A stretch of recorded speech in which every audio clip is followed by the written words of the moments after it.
Hello and welcome, everyone. Today we're going to explore one of the biggest questions we could ever ask. It's a secret that's hidden in this ancient, beautiful conversation, but one that speaks directly to us right here, right now. This explainer is brought to you by Siddhi. And if you're on a path of discovery, looking for a little more wisdom for your journey, please take just a second to subscribe. We are so happy to have you here with us today.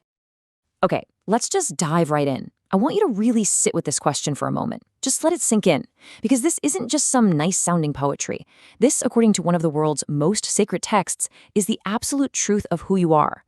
Today, we're talking about how the universe remembers us, even when we forget ourselves. You know, every great spiritual journey starts with a feeling. And this one, it starts with a fear. A fear that, let's be honest, every single one of us has felt. It's that fear of loss, of the unknown, the fear of death, not just of our bodies, but of everything we've built, everyone we love.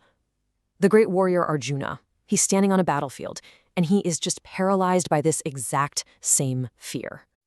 And so he turns to his guide, Krishna, and he asks the questions that we all carry around inside, but maybe we don't say them out loud. What is all this, really? Who am I underneath it all? And when this life is over, when we take that last breath, what's the one thing that truly matters? You see, his questions are our questions. And Krishna's answer? Wow. It's the beginning of unraveling this incredible mystery of our own existence. He gives Arjuna the very first clue to our own immortality. And believe me, it is a complete game changer. The message is so simple but so profound. The body falls, but the self moves forward. Krishna is telling us, listen, this life, this body, it's just a chapter. It's a vehicle. But the essence of you, the driver, the soul, that consciousness, it doesn't just stop. It keeps going. It simply continues the journey. But then he says something absolutely crucial. He reveals that the state of your mind right at that moment of transition is incredibly important. Your very last thought actually becomes the first step of whatever comes next. Now, that's not meant to create pressure. It's meant to wake us up. It means that the mind we're building today, the peace, the love, the focus we practice right now, that's the very doorway to our next beginning. And all of this leads to the central, absolutely breathtaking reveal of the entire chapter. Krishna is about to give a name to that part of you that can never, ever be destroyed. He gives it a single, powerful word. Akshara. Just let that word land for a moment. Akshara. This is the ancient Sanskrit name for your eternal self. Akshara means the imperishable, the one that doesn't decay, the changeless. It is the absolute core of your being that was here before this life and will be here long after. It's the part of you that the universe holds sacred. The part of you it absolutely refuses to erase. This isn't something you have to go out and earn. It is what you are. Now, I know this can feel a little big, a little abstract. So let's bring it right into our world, right now. How can we really wrap our minds around this idea of an essential self versus the temporary one we live as every day? Well, let's think about it like this. Think about your phone or your social media profile. It has a memory, right? It stores your job titles, your accomplishments, your mistakes, the good days and the bad days. But the universe's memory of you, it's totally different. It doesn't store your resume. It doesn't care about your regrets. It stores your essence, your truth, the unique vibration of your soul. That is the Akshara. That's what's real, and that's what lasts.